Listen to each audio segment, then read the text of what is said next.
1000万 MLB 翻訳侍戦士チャンネルへようこそ。今日はエンゼルスが6年間も在籍した大谷翔平の価値を生かせなかった理由に迫ります。ドジャースの春季キャンプには何千人もの人が集まる一方、エンゼルスはその経済効果やトレードの機会を逃してしまったんです。今回はこちらを詳しく話してくれている翻訳をお届けいたします。これからも MLB の最新情報をお届けいたしますので、チャンネル登録もお忘れなく。Ken, I'm getting right to the headliner from this morning in The Athletic that you released. The Angels didn't capitalize on having Shohei Ohtani. Now they get to watch the Dodgers do so. It sounds like a simple headline, but then can you get into how the mistakes were made over the course of his career with the team?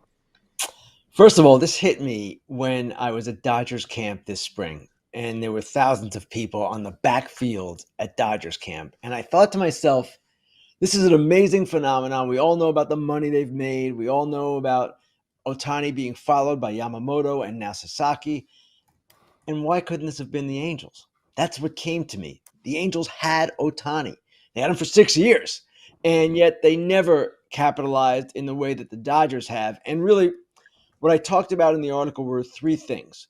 One, their failure to capitalize economically the way the Dodgers have. And that means bringing in sponsorships. It means bringing in fans. Now, they had obviously some economic benefit. That's perhaps one reason why they wouldn't trade him. But they didn't do it to the extent that the Dodgers have done it. And for those who might say, well, that's L.A., Anaheim in Orange County is a pretty nice place, too. And there's plenty of things to do there. Disneyland and beaches and Knott's Berry Farm. You can go on and on. So they had every opportunity. Didn't take advantage of that.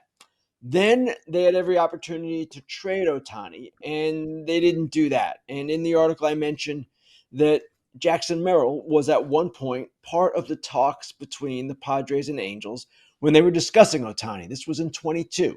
The deadline, remember, the Padres at that time couldn't get Ohtani, so they pivoted to Soto. 2.5 years of control for Soto, 1.5 for Ohtani. But the packages likely would have been similar. This was Shohei Ohtani.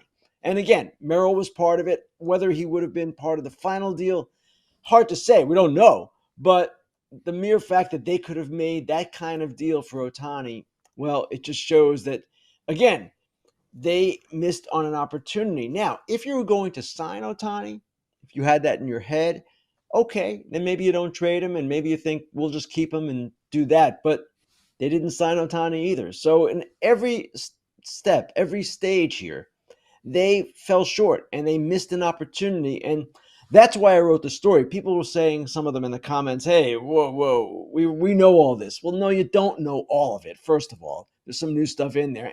And second of all, it's the whole piece together. It's everything. It's the failure to capitalize financially. It's the failure to trade him and then the failure to sign him when you could have had Ohtani for the same deal that he took from the Dodgers. Now, I don't know that Ohtani would have taken the Angels over the Dodgers, but the Angels didn't value him properly, didn't see his place in the sport properly, and it all led to all this. Okay, you kind of hit it on the article, but I'll let you say it. Who's to blame? Who's to blame in the Angels organization ultimately?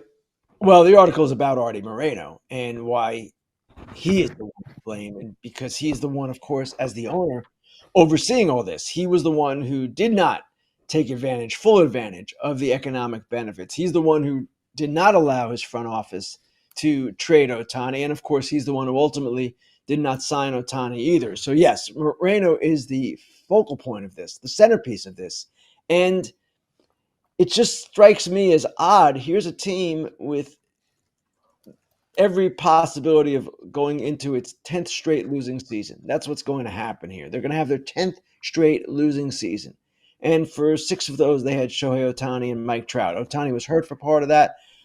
Trout was hurt for a lot of it, but they never took advantage. And I'm also seeing in the article how Artie Moreno thought that the contract would be in the 4s. Right. It was in the 4s in net present value. So does he not understand how deferrals worked? And that's why he thought it was actually 700, but it's not? I don't know, Scott. And Tom Verducci was the one who reported that, quoting a source saying that he thought Artie Moreno did, that the contract would be in the 4s. And you're right. In present day value, once you eliminate the deferrals or incorporate the deferrals, I should say, then yes, by both the union's calculation and the league's calculation, it's in the 400 million, 500 million range. That's where he supposedly wanted to be. My guess is, and I wrote this, that he objected to the total value, the 700 million. And that's why he made the decision not to even engage engage Ohtani on that particular number that he was talking about. Do you know if Ohtani, and obviously he would be the one to ask, but saw the Angels and how they had money into Trout, how they had money into Rendon, and he said, well, that kind of locks us up. Do you think he learned that from the Angels, that I don't want my team to be locked up and I want to win? I saw what happens when it's all locked up into two players. I don't know, Eric. He's never addressed that, and I am quite certain never will address that. In my opinion, and this is just me talking, he saw the whole view of the Angels. What you just mentioned, yes. Also, some of the stuff we've mentioned this year about what they do with their travel schedule, right? Leaving later than they should be leaving on certain getaway days. Just the way they went about their business overall, the way they tried to build a team, the way they developed, everything. He saw all that. He was living it. And then he sees the opportunity to join a team that is at the vanguard of all of these things, the Los Angeles Dodgers. To me, it was a pretty simple decision. Yeah, the Jackson Merrill part of that article is certainly getting attention from Padres fans who are like, oh my gosh, thank you so much that they were not picking up on what they should actually be doing at the time. So I think the way to cap this is spinning it forward. Here we are, team's not good again, probably and should be sellers at the trade deadline. State of the Angels for a moment, like what is next for this team? You know, Trout's hurt again, unfortunately, and it just seems like the wheels are turning and nothing's actually moving forward. I can see where you say that, Scott. They would say that they've got a better base of young talent than they've had in quite some time. And we see that to an extent. We see that in Neto and Ohapi and Jose Soriano, some of the players that might be coming, they're better off with pitching than they've been in the minor leagues than they have been in the past. But the same thing applies. Well, where are you going with it? And what are you going to do about it? Now, with Trout, even if he gets healthy and gets hot, and he wasn't really hot before he got hurt here. He was hitting home runs, but he was not hitting for average. Can you trade him at the deadline? It's going to be difficult. Off-season would be more likely if he is even willing to go.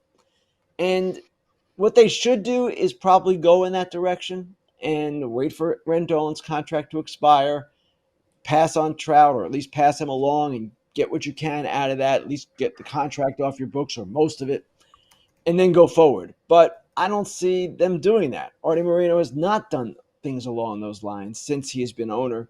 And while I applaud him for wanting to be competitive, that's great, but you got to figure out how to do it. And they have not done that. いかがでしたか？大谷選手とトラウト選手という2人のスター選手がいながら、なぜエンゼルスは10シーズン連続負け越しという結果になってしまったのか。アーティ・モレノオーナーの判断にも注目が集まりますね。次回もメジャーリーグの最新情報をお届けしますので、ぜひチャンネル登録をよろしくお願いします。この動画が面白かったと思った方は高評価もぜひ。ご視聴ありがとうございました。